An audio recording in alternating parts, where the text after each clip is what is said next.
Cheikh d'avoir accepté de modérer ce panel. Et il a plein d'autres casquettes, mais vous allez le découvrir. C'est un sujet de recherche, si vous voulez savoir. Mais je voudrais aussi vraiment remercier mon grand frère et ami Diallo Diop d'avoir accepté de faire cette conférence sur Mandela et Cheikh Diop. Leur héritage, et comment leur héritage est toujours pertinent par rapport à la lutte qui se mène aujourd'hui, notamment par le mouvement social. Diallo est professeur, médecin, a été à l'UCAD, a été à l'hôpital Albert Royer pendant des années et des années et des années. En même temps aussi, c'est l'un des sponsors les plus féconds, les plus pertinents par rapport aux grandes questions du jour aujourd'hui. Et le sujet dont tu vas nous parler, c'est un sujet qu'il maîtrise très bien. Sur les questions de leur temps et avec les gens de leur temps. Donc c'est à cette personne que il s'agira de demander de faire cette conférence. En regardant le sujet, je me suis dit, waouh, il y a 4 et. Culture et identité, les mouvements sociaux en Afrique et l'héritage de Nelson Mandela et de Cheikh Anta Diop. Ça articule, c'est vrai, et ça articule plein de choses en même temps. À la fois des personnalités avec leur background, leur histoire, leur empreinte sur nos vies et notre société aujourd'hui, mais aussi les mouvements sociaux sur lesquels il y a sans doute pas assez d'études. Il y a quelques années avec Bouba et quelques autres sommités de l'université, nous avions fait toute une étude pendant plusieurs années sur ces mouvements sociaux. Comment elles sont nées, comment ils sont nés, comment ils ont porté des combats dans notre histoire, mais aussi structurer les jeux politiques et la démocratie aujourd'hui. Donc il y a énormément de choses qui sont dans ce sujet, ce qui en fait un sujet difficile, mais à la mesure de l'homme à qui on lui a donné. Professeur. Merci beaucoup. Je remercie l'assistance, évidemment, de s'être déplacée. Je remercie Trust Africa pour l'invitation. Et j'espère que, après tant d'éloges, je ne vais pas vous décevoir. Alors, je dois la vérité de dire que quand j'ai vu le thème qu'on me demandait de traiter, j'ai été un petit peu effrayé par son immensité et par sa profondeur. Et tout ça en 30 minutes, puisque l'intérêt de ce genre de rencontre, c'est d'introduire les débats. C'est d'introduire les débats et ensuite donner la parole à la salle afin qu'on puisse discuter.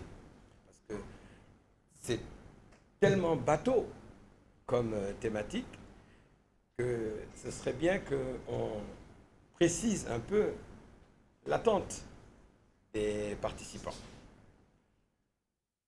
Or, nous avons pris du retard déjà sur le programme et il y a des contraintes horaires. Donc, j'ai essayé en fait de les fusionner. Et le thème générique, c'est culture et identité. Donc, on va essayer, à la lumière de la pensée de Cheikh Anta Diop, de définir l'identité culturelle. Ensuite, c'est les héritages respectifs de Nelson Mandela et de Cheikh Anta Diop, qui ont beaucoup de points communs, mais qui, dans leur vie comme dans leur œuvre, avaient des préoccupations, une préoccupation dominante, qui ne se recoupaient pas, qui n'étaient pas les mêmes.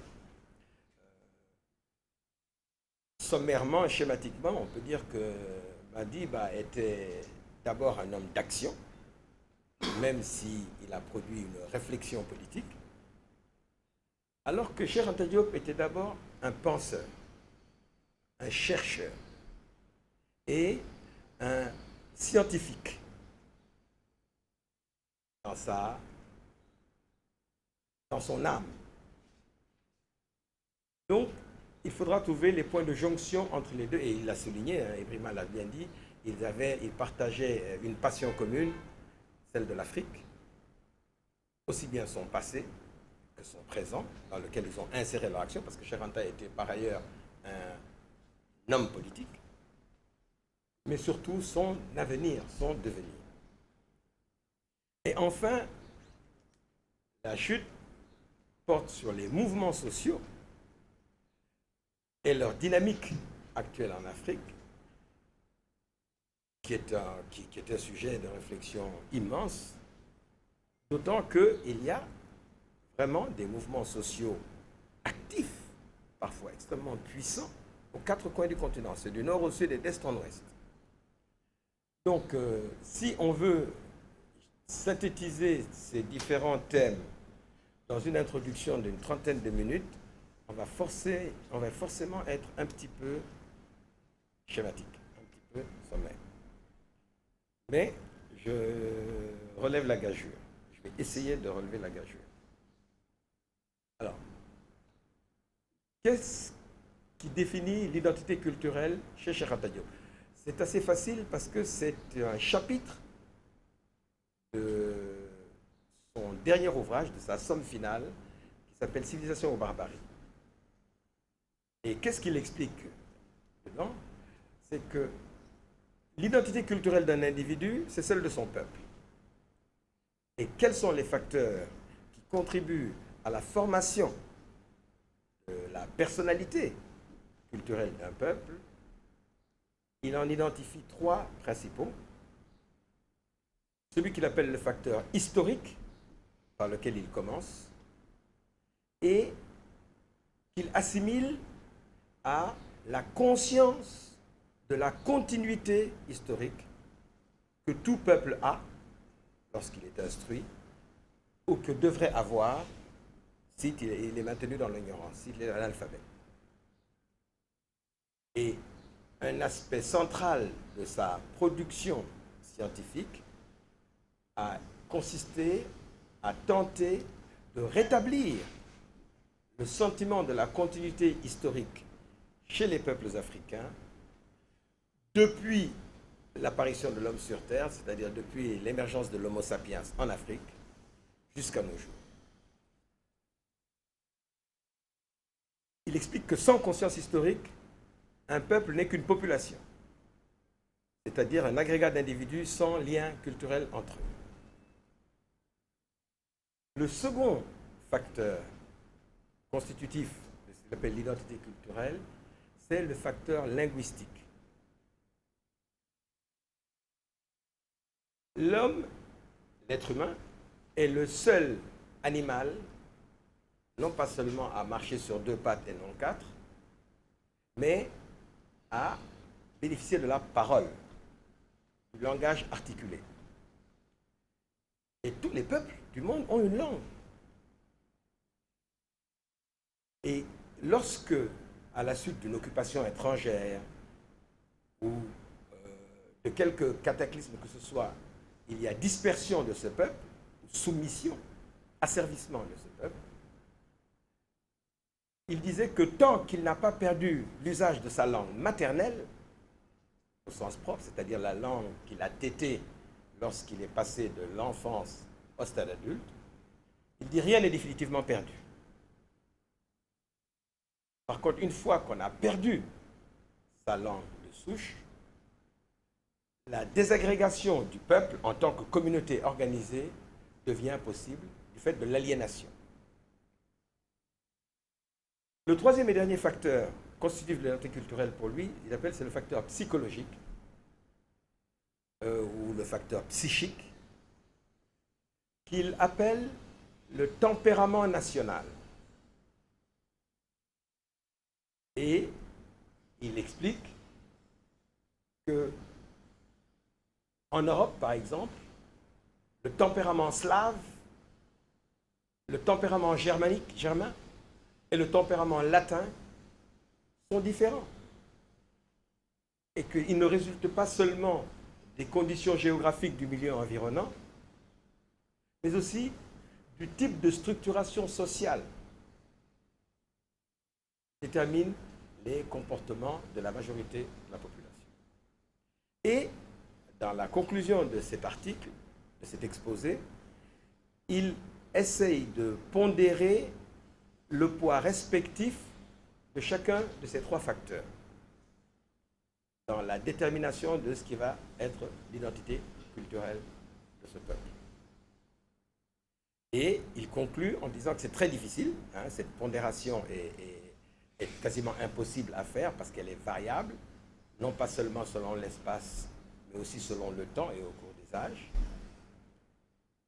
Mais qu'au fond, les deux berceaux culturels qu'il a identifiés dans ce qui va être sa thèse secondaire soutenue en Sorbonne et qui a été publiée sous le titre de L'unité culturelle de l'Afrique noire, du berceau du patriarcat et du matriarcat dans l'Antiquité classique, à savoir un berceau méridional, sédentaire, agraire, matriarcal et fondamentalement optimiste, s'oppose, est lié aux conditions du milieu, à cette nature généreuse, hein, les conditions de vie tropicale. Il l'oppose à ce qu'il appelle le berceau septentrional, eurasiatique, pastoral et non agraire, agricole, nomade et patriarcal, et plutôt pessimiste. Ce sont des invariants culturels, des archétypes qui remontent à l'époque clanique de la constitution de ces berceaux humains, berceaux culturels, qui perdurent à travers l'évolution et qu'on retrouve jusque dans les temps modernes à nos jours. Si on doit approfondir la question des rapports entre culture et identité, cela pourra faire l'objet de débats lors de nos échanges. Alors venons-en aux deux personnes qu'on nous demande, à ces deux géants du continent africain qu'on nous demande, non pas de comparer, mais de mettre en parallèle en quelque sorte. Ibrima a brièvement résumé ce qu'ils avaient de commun, ce qu'ils avaient en commun. Je voudrais, à mon tour, signaler ce qui les distingue. Mandela s'est retrouvé à la tête du plus ancien mouvement de libération nationale de notre continent, fondé en 1912, soit avant la Première Guerre mondiale et la révolution bolchevique, et qui n'a vaincu le système d'apartheid auquel il a été soumis qu'au bout de 82 ans de lutte. En 1994, la première élection démocratique en Afrique du Sud couronnait le processus de décolonisation de notre continent. Il en était en quelque sorte l'achèvement. Et on va voir que ce n'était que processus de décolonisation formel. En tout point analogue, on le sait aujourd'hui rétrospectivement, à la décolonisation de la plus vieille colonie française d'Afrique, qu'est le Sénégal, par exemple, que nous considérons comme une néocolonie jusqu'à nos jours. Il a marqué de son empreinte une phase cruciale dans ce processus, celle de son aboutissement après des luttes absolument épiques. Et là où Mandela a montré toute sa puissance créatrice, c'était pendant la négociation de la transition. Parce qu'il a été au fond confronté à ce à quoi ont été confrontés tous les mouvements de libération du monde, mais aussi surtout d'Afrique, à caractère populaire, à caractère de masse. Il s'est vu opposé, après la libération des prisonniers de Robben Island, où il n'y avait pas que des militants de l'ANC, il s'est vu confronté à une véritable guerre civile non déclarée, où, au fond, le chantage était du même type que celui qu'a connu, par exemple, un autre mouvement de libération africain puissant. Je pense à la section camerounaise du RDA, l'Union des populations du Cameroun, ou l'insurrection malgache dès le lendemain de la guerre mondiale en 1947. C'est-à-dire que l'occupant européen vous fait savoir que si vous voulez rompre le lien de la domination, ils sont prêts à vous exterminer en tant que peuple. Madagascar, on discute jusqu'aujourd'hui, est-ce que c'était 50 000 ou 100 000 morts? Mais vous savez, en Afrique, il est habituel que quand on décompte les pertes africaines, les variations soient aussi approximatives. Vous entendez souvent dire que le génocide rwandais, le dernier génocide africain du XXe siècle, c'est 500 000 à 1 million de morts. C'est un petit peu comme si on dénombrait des insectes. Alors que quand on fait le décompte des victimes du 11 septembre au World Trade Center, on vous dit 3342 morts et on met les noms sur Ground Zero. L'UPC, par exemple, l'UPC était la section camerounaise du RDA.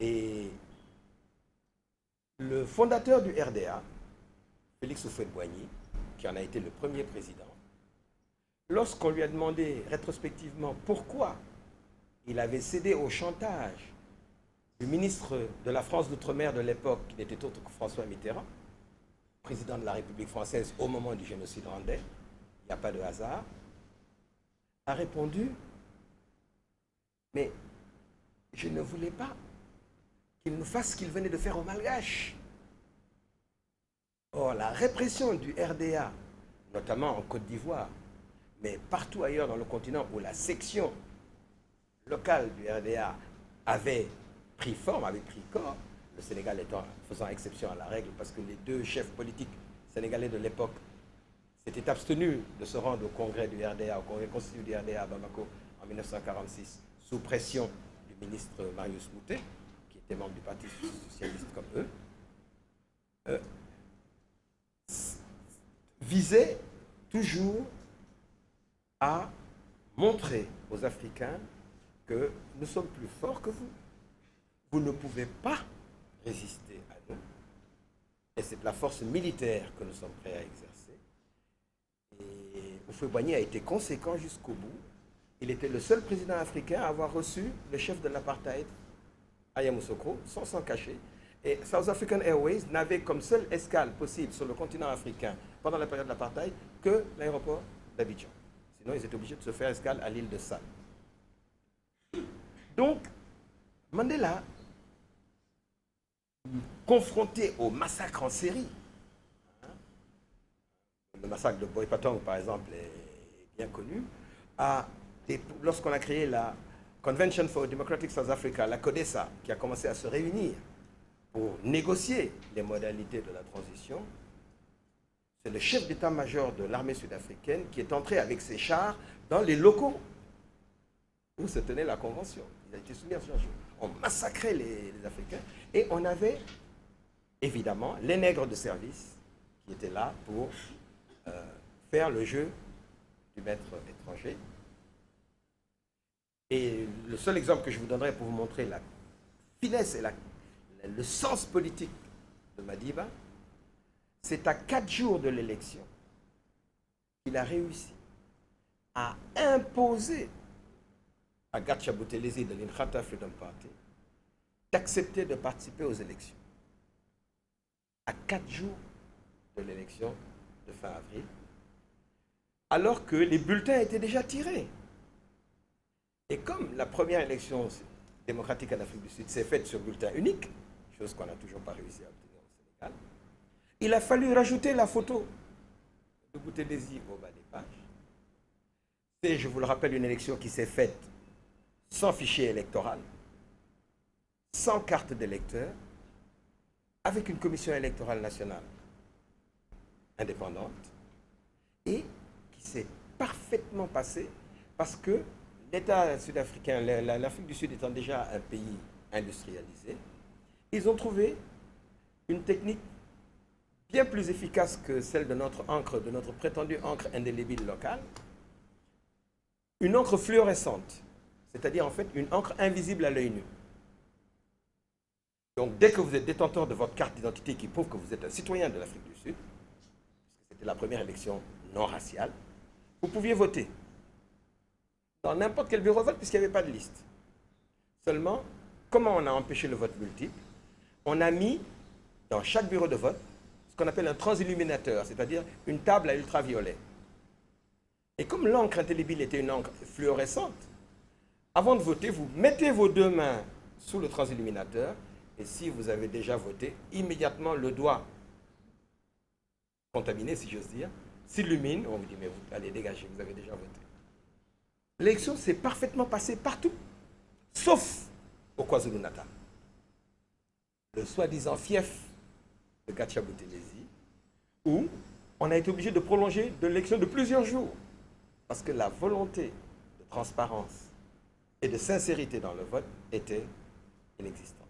Et après la victoire, parce qu'évidemment, une élection démocratique en Afrique du Sud ne pouvait être gagnée que par l'ANC, après la victoire, il a fait siéger dans le gouvernement Gatia Buthelezi. Alors que, et là encore, c'est révélateur de la personnalité, alors que celui qui l'a recruté dans l'ANC, lui et Oliver Tambo, c'est-à-dire le président en exercice au moment de la libération, et le vice-président qu'il était, qui n'est autre que Walter Sisulu, qui les a recrutés, qui les a formés en 1943 dans la Ligue de jeunesse, n'a même pas pris un poste de député au Parlement. À plus forte raison, un poste dans le gouvernement. Et la direction historique de l'ANC, ils avaient tous fait Robben Island ensemble, étaient tellement embarrassés qu'ils se disaient, ni Walter, ni Mama Sisulu Albertina, sa compagne qui était la présidente de la Ligue des femmes, nous sont servis après la victoire. Ils n'ont trouvé de parade qu'en donnant la direction de SABC, la South African Broadcasting Company, qui est la RTS locale, à son fils, comme lot de consommation. Vous verrez que ce petit détail n'est pas sans importance pour la suite des opérations. Mandela est une icône universellement reconnue. Il a eu des obsèques qui ont rarement réuni autant de présidents pour un président mort alors qu'il n'était pas en exercice. Et c'est une icône, pas seulement africaine, mais mondiale. Mais on va voir pourquoi. Est-ce que c'est seulement à cause de cet achèvement du processus de libération et de ses faits d'armes, puisque tout le monde sait qu'il est le fondateur de MK, de Mkhonto we Sizwe, l'aile armée de l'ANC, qui après 60 ans de pétitions, de marches de masse, de manifestations, a fini par créer une branche armée après le massacre de Sharpeville. Alors, mutatis mutandis, Cheikh Anta Diop, lui, qui étudiant était également secrétaire général, était déjà secrétaire général du RDA, de l'association des étudiants RDA en France, dont le dernier parti qu'il ait créé au Sénégal était également un rassemblement démocratique, qui s'appelait d'ailleurs Rassemblement National Démocratique du Sénégal. C'est lui qui a fait enlever le S, parce que justement, dans sa conception de la politique, en Afrique, le renversement de la tendance historique lourde que subit l'Afrique depuis le demi-millénaire en cours ne pourra être inversé que et seulement si c'est le continent dans son ensemble et non plus seulement l'Afrique noire comme il l'avait écrit dans son ouvrage Les Fondements. Il précise bien du Cap aux côtes libyques et de l'océan Atlantique à l'océan Indien. Il parle bien de l'Afrique comme totalité organique. Et non pas seulement de l'Afrique noire, qui, comme vous savez, à l'époque, était non pas seulement l'Afrique subsaharienne, au sud du Sahara, mais aussi l'Afrique au nord du Zambèze et du Limpopo. Parce qu'à l'époque, on croyait encore pouvoir maintenir un bastion blanc dans le cône austral, grâce à la Namibie, grâce à la Rhodésie du Sud, l'État Hilaire.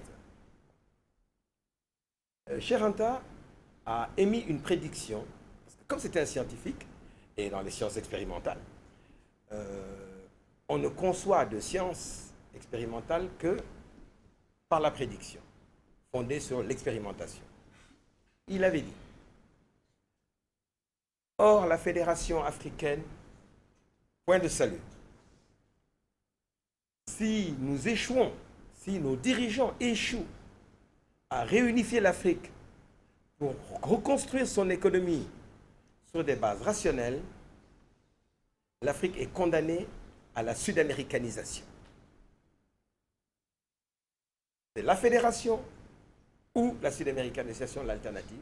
C'est l'ouvrage qu'il a publié immédiatement après avoir soutenu sa thèse de doctorat. 1960. 50 ans après, on est bien obligé de constater que l'Afrique est plus proche de la sud-américanisation que de la fédération. Et quand il parlait de sud-américanisation, il parlait d'États indépendants depuis plus d'un siècle et dont certains avaient connu plus de coups d'État que de nombre d'années d'existence comme État indépendant. Je ne sais plus quel État il citait, qui avait 102 ans d'existence et qui avait connu 120 coups d'État, soit plus de 1 par an, coup d'État militaire. Eh bien, aujourd'hui, la confirmation de cette prédiction trouve une illustration caricaturale, non pas seulement dans l'instabilité chronique de notre continent, dans l'insécurité physique, n'est-ce pas, que la multiplication des foyers de guerre et de conflits, mais dans la cocaïnisation. Ce qui est une sud-américanisation, je suis sûr que lui-même n'y avait pas pensé.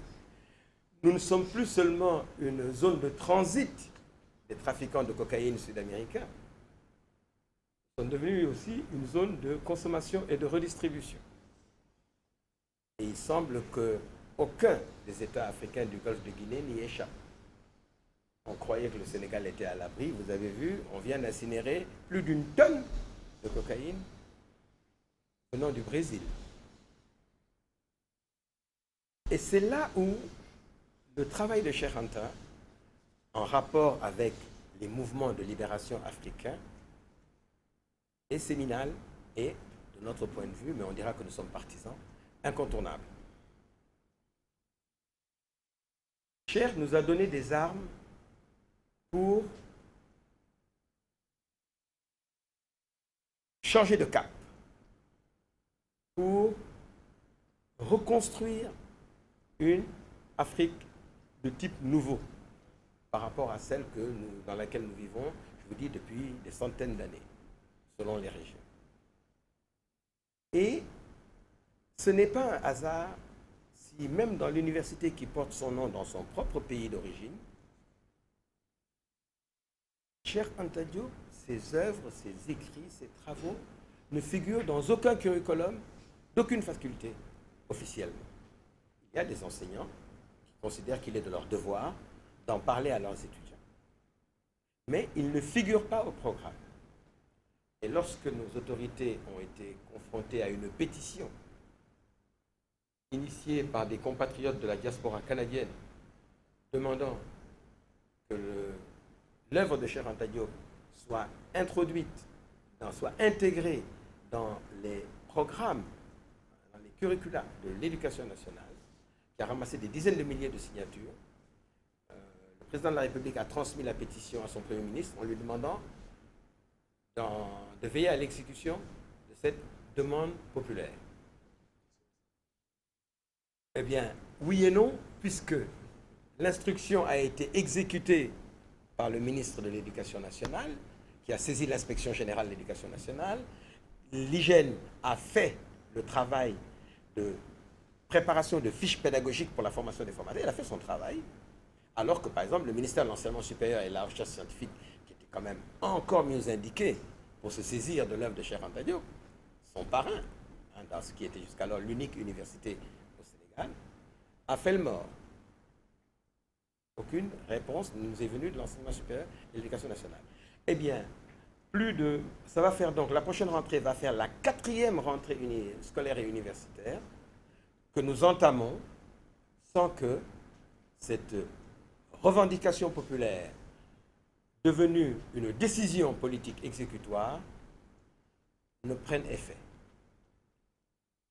Ça veut tout dire sur la formule de Charanta, que nul n'est prophète en son pays et que le patrimoine scientifique et intellectuel qu'il nous a légué, on peut sans exagération considérer que les peuples africains hors du Sénégal et dans la diaspora en ont fait un meilleur usage que ses concitoyens du Sénégal. Donc, et c'est là-dessus que je terminerai, alors les mouvements sociaux. Les mouvements sociaux en Afrique actuelle, où on considère que l'étape de l'indépendance nationale est derrière nous et que la démocratie formelle est en train de se répandre à grands pas, même si elle n'est pas encore enracinée, les mouvements sociaux, lorsqu'ils ne sont pas strictement corporatistes, c'est-à-dire pour l'amélioration des conditions de vie et de travail des populations, à commencer par le droit au travail, c'est-à-dire l'emploi, parce que la réponse la plus massive au chômage et au sous-emploi de masse dans notre continent, toutes nationalités confondues, ce n'est pas les mouvements sociaux organisés, c'est le sauf-qui-peut vers le mirage européen. Ce qu'on appelle en Wolof le mbekemi, c'est-à-dire la fuite littéralement sauvage de dizaines de milliers d'Africains depuis des années, sinon des décennies, vers ce qu'ils pensent être l'Eldorado européen ou américain, nous coûte des milliers de vies humaines par an. Et quand vous faites le décompte, vous y trouvez toutes les nationalités,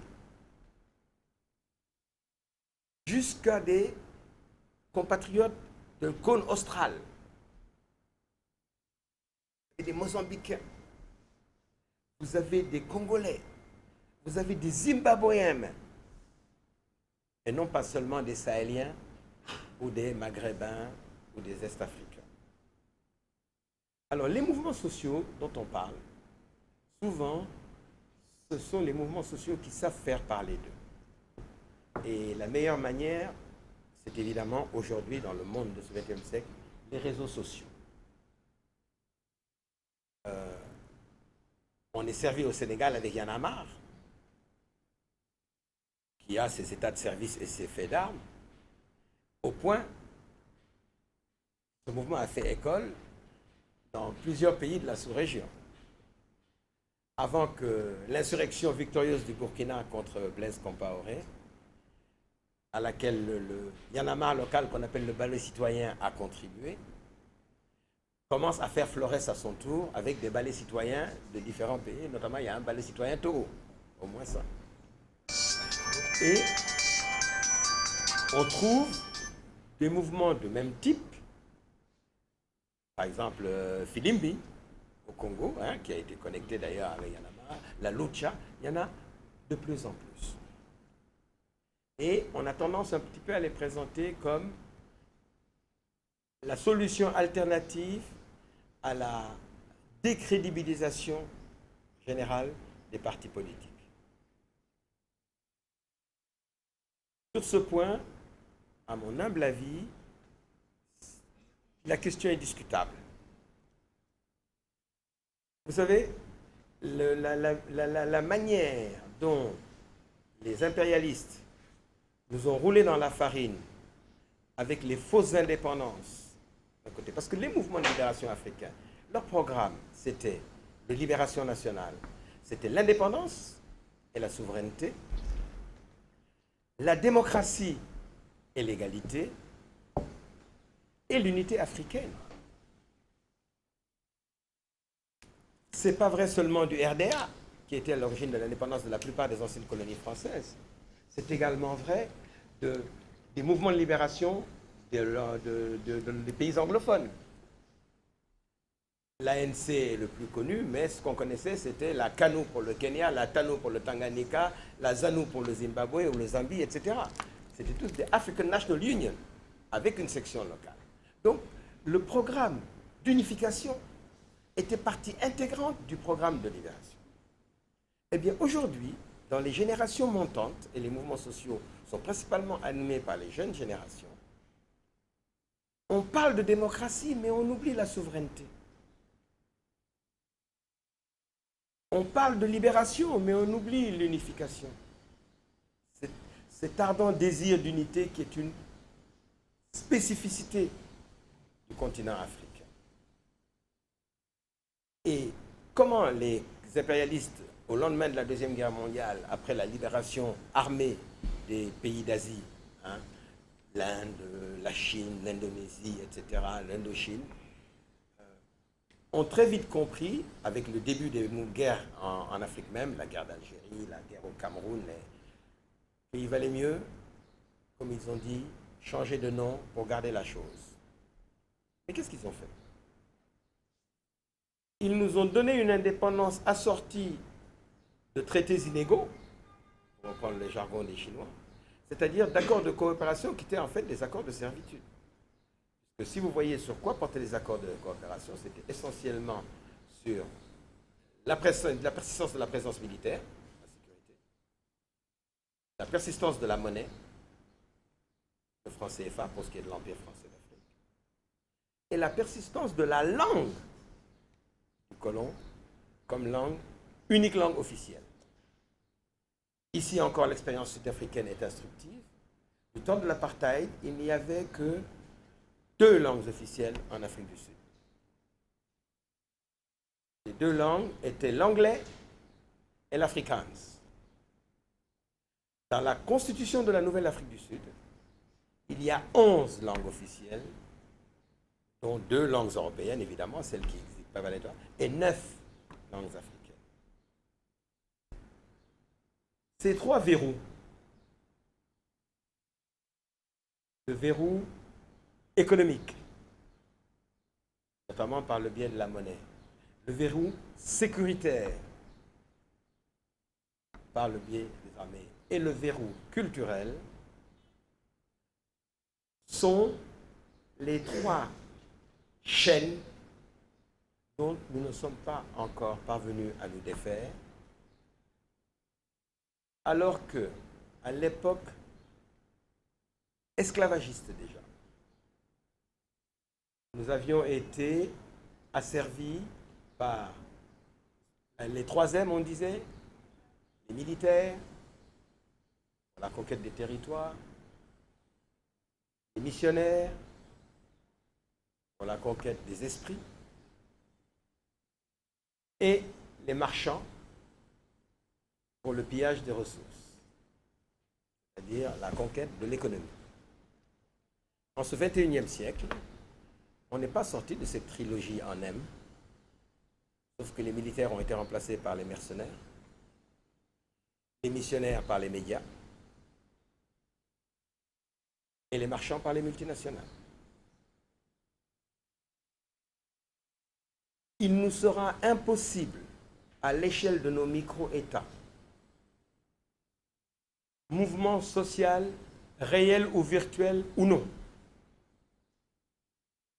de briser ces chaînes de la servitude.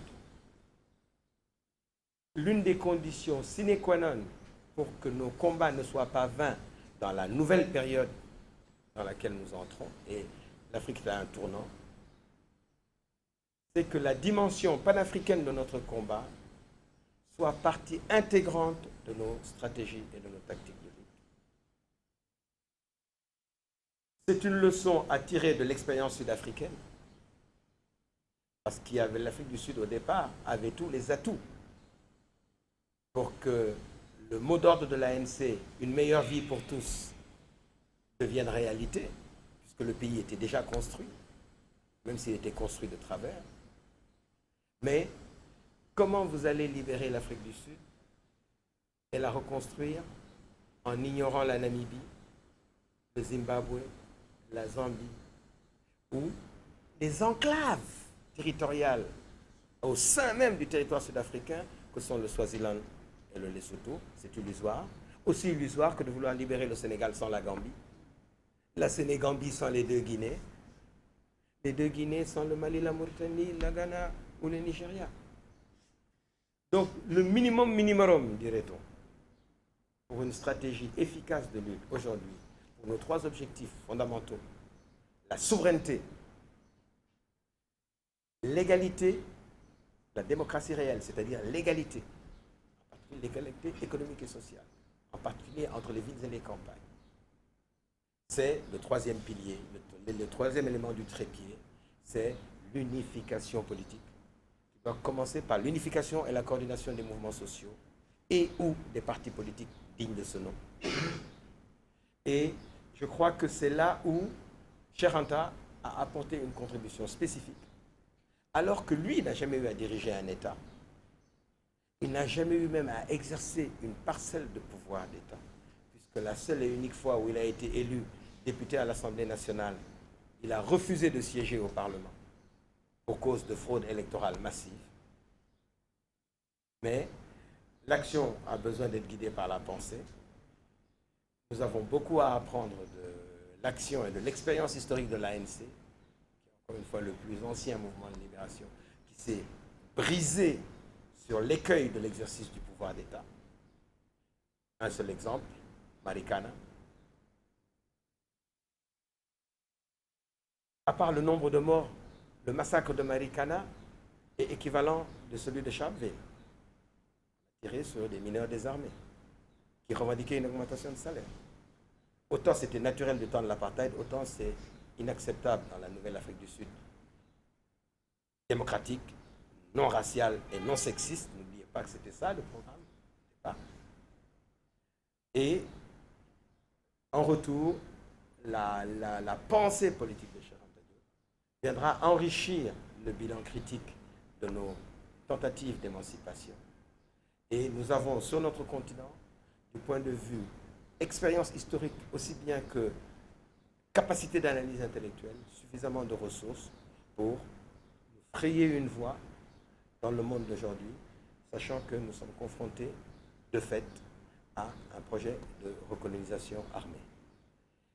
Voilà ce que je voulais dire à titre d'introduction. C'est vraiment mon point de vue personnel sur la problématique posée. Et je me tiens à votre disposition pour répondre éventuellement à des questions. Merci encore pour cette excellente conférence. Je pense qu'articuler tout ça en si peu de temps, c'était pas facile. Pourtant, vous y avez réussi. J'ai envie d'être à la fois optimiste, mais en même temps, vous nous invitez aussi à l'attention. Une attention peut-être pessimiste, ou en tout cas réaliste, par rapport aux situations que vous avez analysées et les enjeux que vous avez soulevés.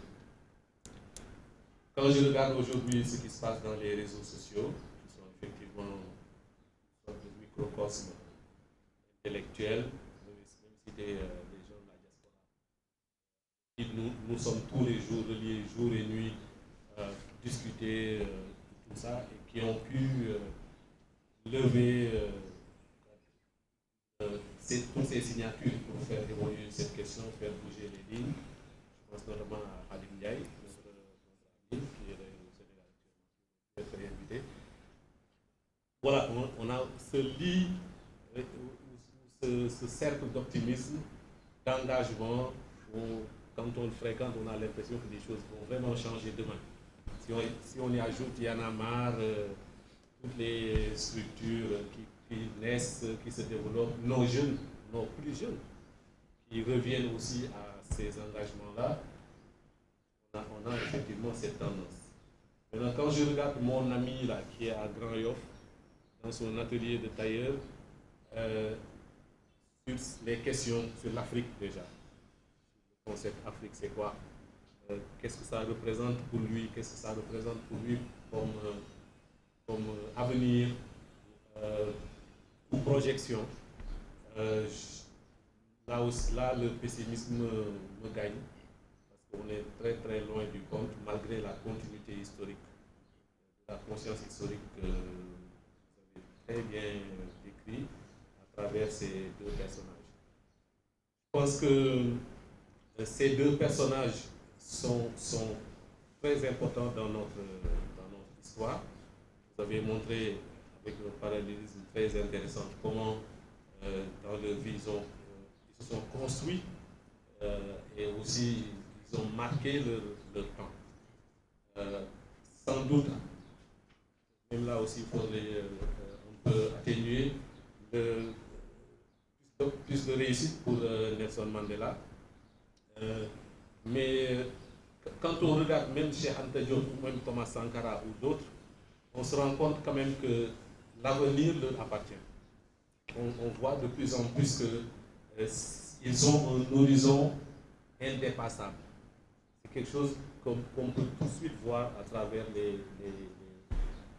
les mouvements sociaux qui naissent. Je pense que ça peut aussi inviter à un certain optimisme. Vigilant. Je crois que là, il parle de lui-même.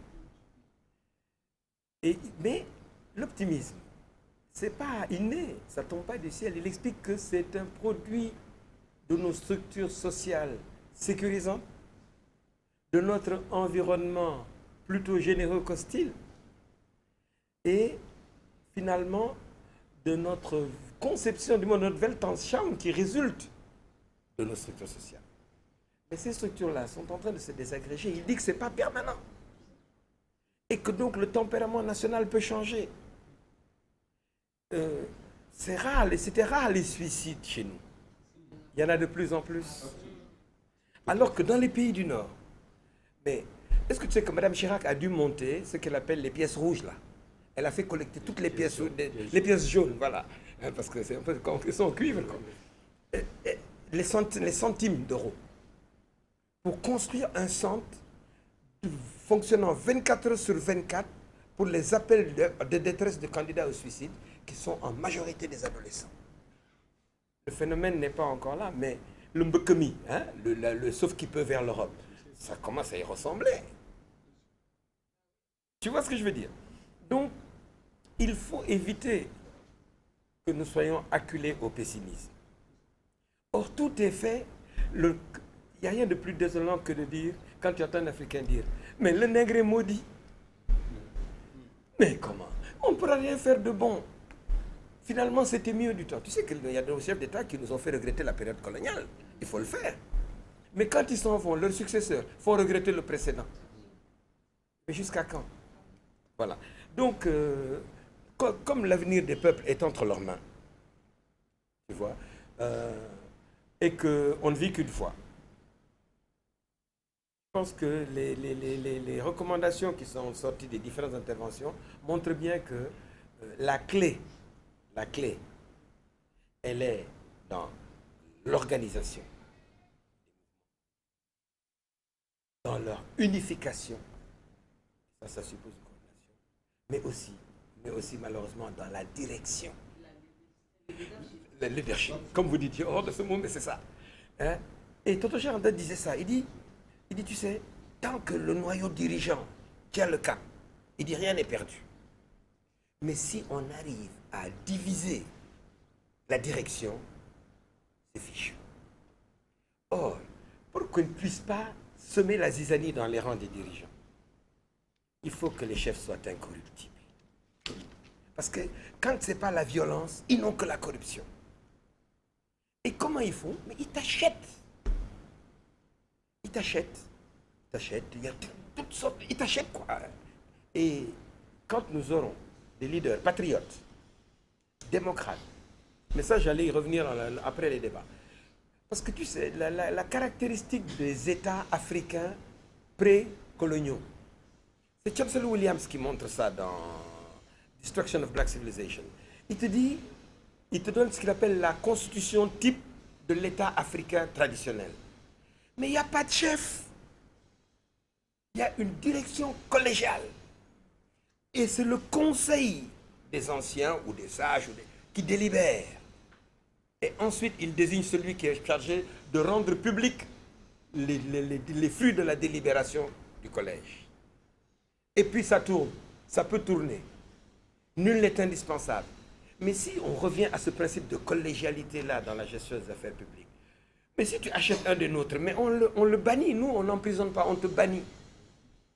Et on reste avec ceux qui sont des incorruptibles, les purs et les durs. Ils n'auront pas prise sur nos directions. Et c'est en cela que moi je suis déçu par l'Afrique du Sud, parce qu'ils avaient un noyau dirigeant un peu comme la direction vietnamienne de la résistance, qui ont battu les Français, les Japonais et les Américains coup sur coup, et qui ont chassé les Américains alors que Ho Chi Minh était mort. En général, chez nous, dès que le chef suprême disparaît, regarde, c'est la querelle de succession. Pour les privilèges, on devrait supprimer les privilèges pour les chefs. Je ne sais pas si j'ai répondu à ta question. L'anglais, le français, là. Le français. Non, ça c'est une insulte. C'est pas une insulte, c'est la réalité. Merci. Merci de beaucoup. Merci vraiment, c'est intéressant.